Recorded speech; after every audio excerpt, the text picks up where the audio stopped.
नए साल की शुरुआत हो चुकी है। इस नए साल में आप लोगों ने बहुत सारे प्रण लिए होंगे कि आने वाले समय में हम लोग को आगे क्या लक्ष्य बना करके कार्य करना है ताकि आगे आने वाले जीवन सफलतापूर्वक बीते। तो सबसे पहले बात आती है कि इस नए साल में जो आपने प्रण लिया है फाइनेंशियल प्लानिंग करने का, फाइनेंशियल फ्रीडम पाने का, वह आप किस तरह से प्राप्त करेंगे, इस बारे में आज इस वीडियो में हम लोग देखेंगे। 5 छोटे छोटे स्टेप हैं जिसके ज़रिए आप फाइनेंशियल प्लानिंग कर सकते हैं। अगर इन विधियों को अपनाते हैं तो बहुत ही तेज़ी से आप फाइनेंशियल फ्री हो सकते हैं और आपको जो भी आने वाले दिखते हैं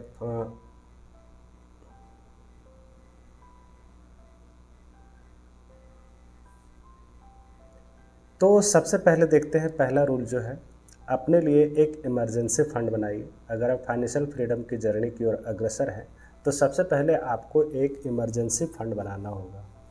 इमरजेंसी फ़ंड किस तरह से बनाना होगा, यह कितना हो राशि होनी चाहिए, यह आप पर डिपेंड करता है कि आपकी लाइफ स्टाइल क्या है। जनरली यह कोशिश कीजिए कि 6 to 10 मंथ का आपको कॉर्पस जो है इकट्ठा होकर के लिक्विड फंड में रहना चाहिए, जहां पर कि इमरजेंसी फंड के लिए यह कार्य करेगा। 6 से 10 महीने तक का खर्च आपको इकट्ठे जमा करना पड़ेगा इमरजेंसी प्लानिंग करने के लिए। आप कहाँ रखेंगे इस तरह के फंड में, फंड को इस तरह के फंड को आप कहाँ रखेंगे, तो आप इसके लिए सुटेबल है बैंक का एफडी फिक्स डिपॉजिट में रखिए, म्यूचुअल फंड का लिक्विड प्लान में रखिए, जहाँ से इजी वे में आपको ज़रूरत पड़ने पर इस तरह के पैसे का उपयोग करने के लिए तुरंत निकाला जा सके। इस तरह के आपको इमरजेंसी फंड रखना चाहिए, इस तरह के इंस्ट्रूमेंट में रखना चाहिए ताकि वहाँ से आसानी से निकाला जा सके। इसको इंक्रीज आपको करते रहना है। आप रिवाइज कीजिए, साल दर साल के आपका खर्च जैसे बढ़ रहा है उसी तरह से ये भी इमरजेंसी फंड इंक्रीज होते रहना चाहिए।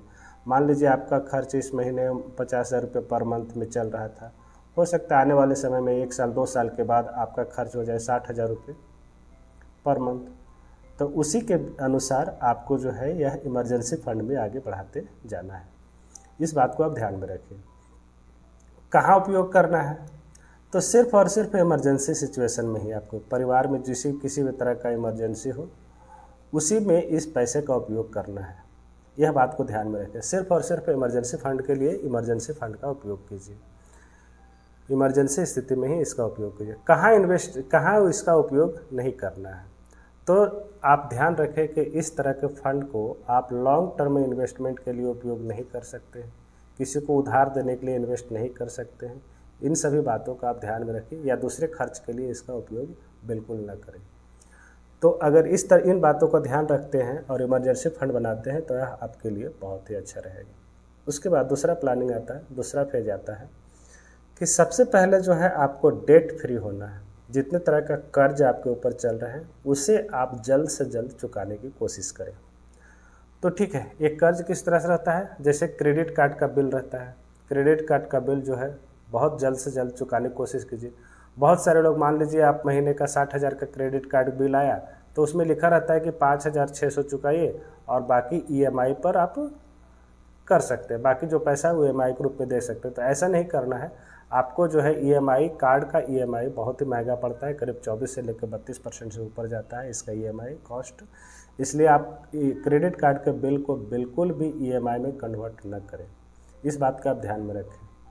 उसके बाद आपको किसी तरह का पर्सनल लोन चल रहा है, होम लोन चल रहा है, कार लोन चल रहा है या किसी तरह का एजुकेशन लोन चल रहा है तो उसे चुकाने की कोशिश अवश्य करें।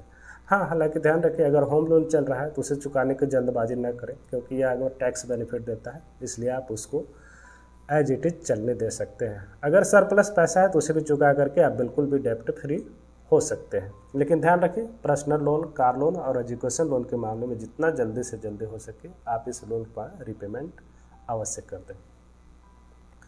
सबसे पहले क्या करना है लोन पेमेंट करने के लिए, तो छोटा जो लोन है, मान लीजिए 2 लाख 4 लाख 5 लाख का लोन है उसे आप चुकाएं। उसके बाद जो बड़े लोन है, बड़े लोन है उसको चुकाएं। मान लीजिए कि आप जो छोटा लोन चुका रहे थे उसमें ईएमआई जा रहा था 5,000 रुपया और जो बड़ा लोन चुका रहे थे उसमें जा रहा था आपको 15,000 रुपया। तो ठीक है, जब आपने छोटा लोन चुका दिया जब, तो 5,000 आपका जो शेष राशि बचा वो आप इसमें ऐड कर दीजिए, तो टोटल हो जाएगा 20,000 रुपीज़। जब 20,000 रुपीज़ आप इसमें पेमेंट करेंगे बड़े लोन में, तो वह भी जल्दी से जल्दी आपका पूरा हो जाएगा। बहुत लोग यह करते हैं कि जैसे 5,000 ये जो बच गया, पहला लोन चुक गया, तो दूसरा लोन में क्या करते हैं, वह लोग चुकाने के लिए नहीं करते हैं, इसका उपयोग खर्च के लिए कर देते हैं, इसलिए उनका लोन जल्दी से नहीं चुक पाता है। इस बात को आप ध्यान में रखिए कि जैसे पहला लोन चुक गया छोटा लोन, उसको बड़े लोन को चुकाने में आप उपयोग कीजिए। एक बात और ध्यान में रखिए कि जब आज जितना पेमेंट मिलता है उसका 40% से ज़्यादा आप लोन चुकाने में बिल्कुल भी पेमेंट ना करें। अगर ज़्यादा राशि का उपयोग करते हैं लोन चुकाने में, तो आगे आने वाले समय में आपको दिक्कत का सामना करना पड़ सकता है, इस बात को आप ध्यान में रखिए। उसके बाद अगर कोई लोन ख़त्म हो जाए तो बिना आवश्यकता के दूसरा लोन आप बिल्कुल मत लीजिए, चाहे तो भी किसी भी तरह का लोन हो। दूसरा लोन लेने के बारे में सोचिए ही मत। पहले आप डेट फ्री हो जाइए, उसके बाद आप फाइनेंशियल फ्रीडम पाने के बारे में सोचिए। इस बात को ध्यान में रखें। तीसरा आता है कि राइट इंश्योरेंस आपको ले लेना।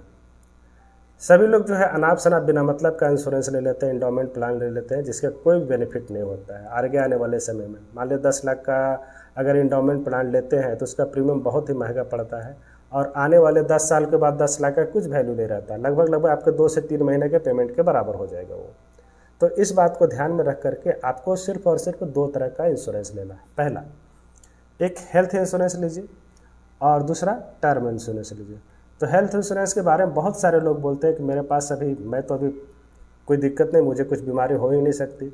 सबसे पहला गलतफहमी यही रहता है कि मुझे कुछ बीमारी, मेरे और परिवार को कुछ बीमारी नहीं हो सकती। बिल्कुल सही है, मैं भी आशा करता हूँ कि आपके तथा आपके परिवार को किसी भी तरह का कोई बीमारी ना हो, लेकिन अगर किसी कारणवश अगर कोई फैमिली का मेंबर या कोई और आदमी बीमार पड़ता है, तो आपका जितना सेविंग है पूरी तरह से साफ हो जाएगा इस हेल्थ इंश्योरेंस, हेल्थ के चक्कर में।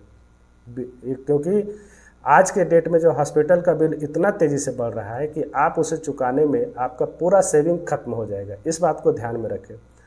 तो हेल्थ इंश्योरेंस आप ज़रूर करवाइए, कंपनी का है फिर भी अपना पर्सनल हेल्थ इंश्योरेंस आप ज़रूर लीजिए। आप 10 लाख का इंश्योरेंस लेंगे, अगर 10 लाख का इंश्योरेंस लेते हैं और वहाँ पर आप पति पत्नी और 2 बच्चे हैं, तो करीब 20,000 के आसपास पड़ेगा ईयरली।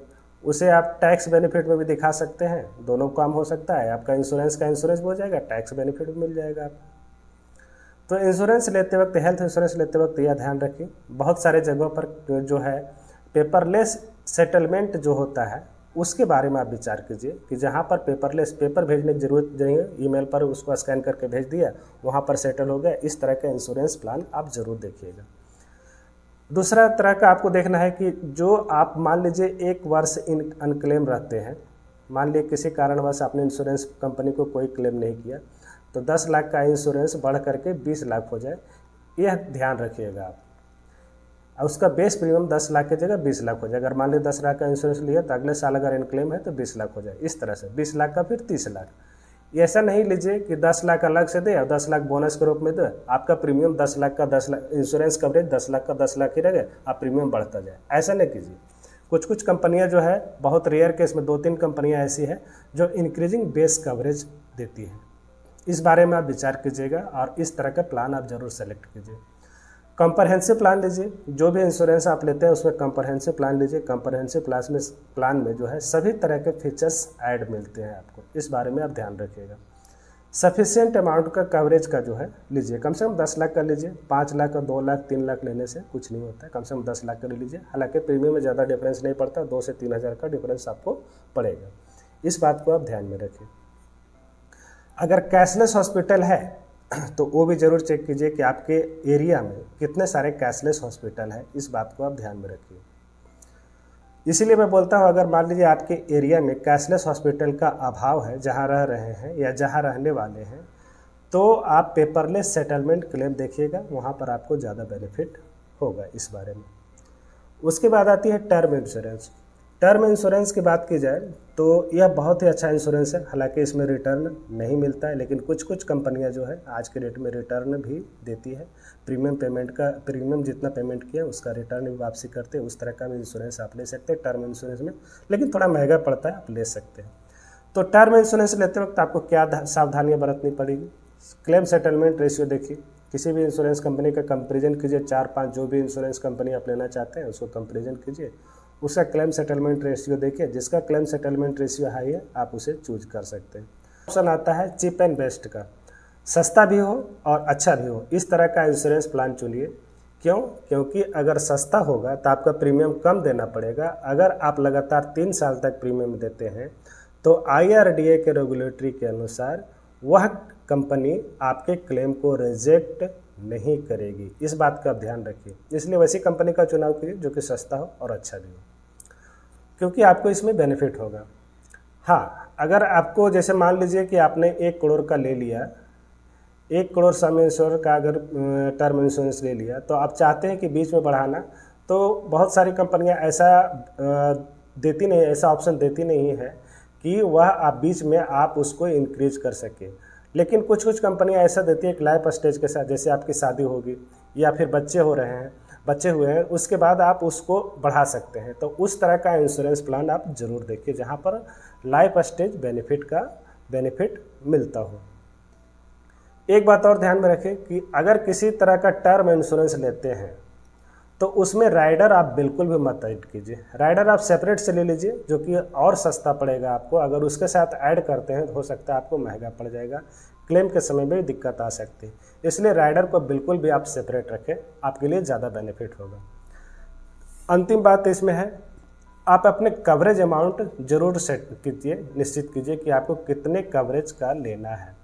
कोशिश कीजिए जितना आपका जो है इनकम है उसका कम से कम 20 टाइम्स, एनुअल इनकम का 20 टाइम्स। मान लीजिए 10 लाख है आपका एनुअल इनकम, तो उसका 20 टाइम्स लगभग 2 करोड़ का टर्म इंश्योरेंस आपको ज़रूर लेना चाहिए।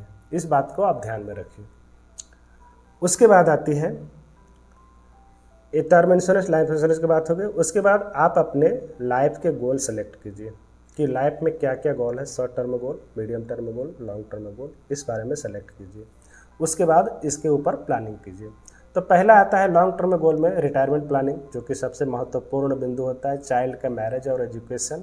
और उसके बाद अगर किसी को घर नहीं है तो घर खरीदने की बात आती है। ये सब हो गया लॉन्ग टर्म गोल, जितने हो गया लॉन्ग टर्म गोल हो गया। इधर शॉर्ट टर्म गोल की बात की जाए तो वैकेशन प्लानिंग कर सकते हैं, कार का प्लानिंग कर सकते हैं, घर का कोई भी फर्नीचर वगैरह खरीदना, मोबाइल, टीवी, और ये सब जो है शॉर्ट टर्म गोल के आधार पर कार्य किया जाता है।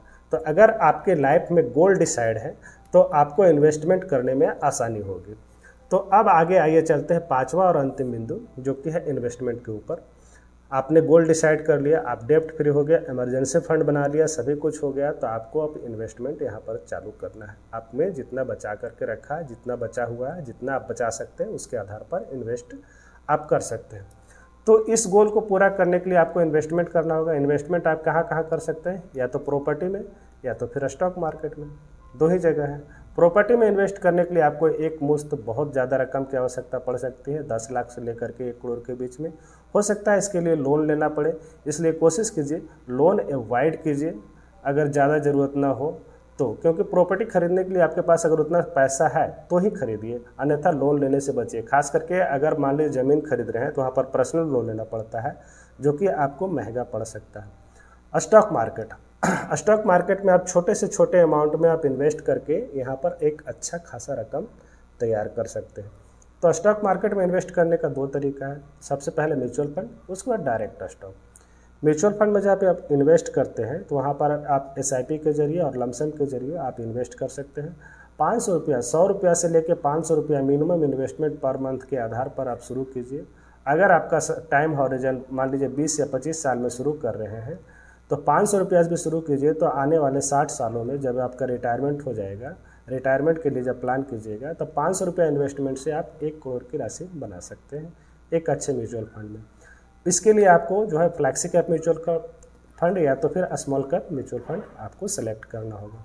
जनरली आप कोशिश कीजिए कि अगर आपका टाइम हॉरिजन 10 साल या 15 साल से ज़्यादा है तो वहाँ पर आप स्मॉल कैप फंड जरूर लीजिए।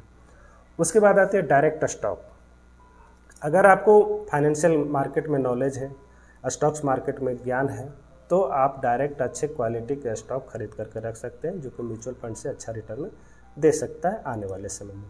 हालांकि इसकी कोई गारंटी नहीं है, फिर भी आप मान सकते हैं कि म्यूचुअल फंड स्टॉक में आप अगर इन्वेस्ट करते हैं तो वहाँ पर 15 से 20% रिटर्न आपको लंबे समय में मिल जाएगा, जो कि आपके रिटायरमेंट कॉर्पस के लिए अच्छा साबित हो सकता है।